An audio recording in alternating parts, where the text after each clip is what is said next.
Brought to you by the Every Dollar app. Start budgeting for free today. My wife and I are in baby step 2. We've just driven in and found you, which is fantastic. However, it is occurred to us that we hit tax season and we had to pay this year, and we're worried about stopping our investments because we're going to have to pay probably 3 times more next year in taxes. So I'm really wondering what's the justification of, not paying ourselves first and investing, and more so paying the government and losing out on some of that money, even though we'll have more to go towards baby step 2.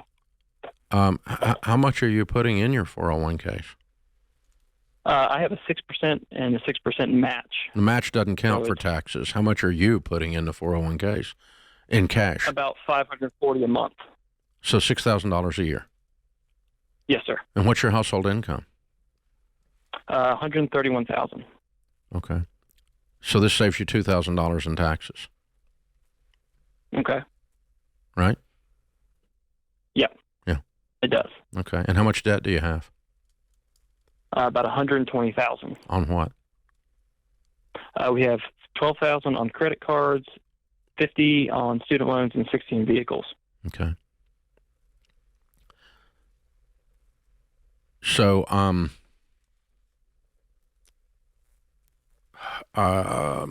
I'm trying to keep from being a smart ankle. So you've got $120,000 in consumer debt. You've been spending more than you make on credit cards, and now suddenly you're worried about tax planning. So, sorry.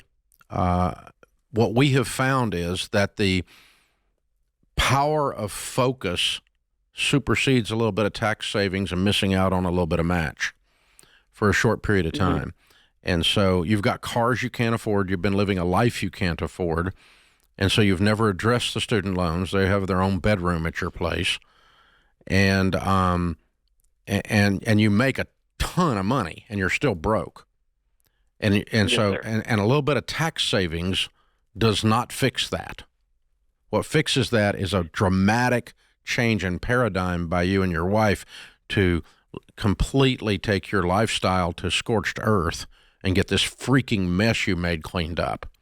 And with that visceral, emotional movement, the way I just said it down in your stomach, that's when you quit everything because the house is on fire and we're trying to get the family out alive. And we're not worried about whether or not we turned off the faucet. Does it make any sense? Yes, sir. You're majoring in minors. Right. Is that something we just need to budget for the tax season? Yeah, you change your withholding to where you have the appropriate amount withheld, so you don't have a tax bill above your withholding at the end of the year.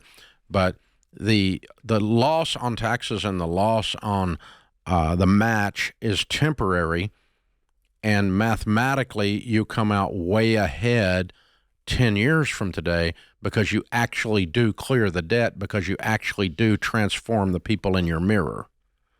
And that's the key to this. It's not a math problem. If you were doing math, you wouldn't be where you are. People that do math don't buy $60,000 cars they can't afford. People that do math don't have credit card debt. And so, this is not a math problem. It's a behavior problem and a shift in how we live and how we think and who we are as people. And that's what we're trying to get you to do. And so when we start nuancing and carving off the edges around the thing, it changes it. It keeps that from occurring. You have to have balanced reasoning on both sides. If you say you care about the $2,000 saved in taxes, then why don't you care about the $2,000 that you're losing on interest on your student loans and your cars and your credit cards? Yeah. That's way, way more than that every month, keeping that debt around. Yeah. So let's get in attack mode and clean this out of your life for the last time, Brody. That's what Aaron, that's what we would tell you to do. And so, yeah. It's not a math problem. It's a me problem.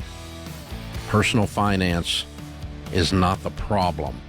It's the symptom. Create your free Every Dollar budget today, the simplest way to budget for your life.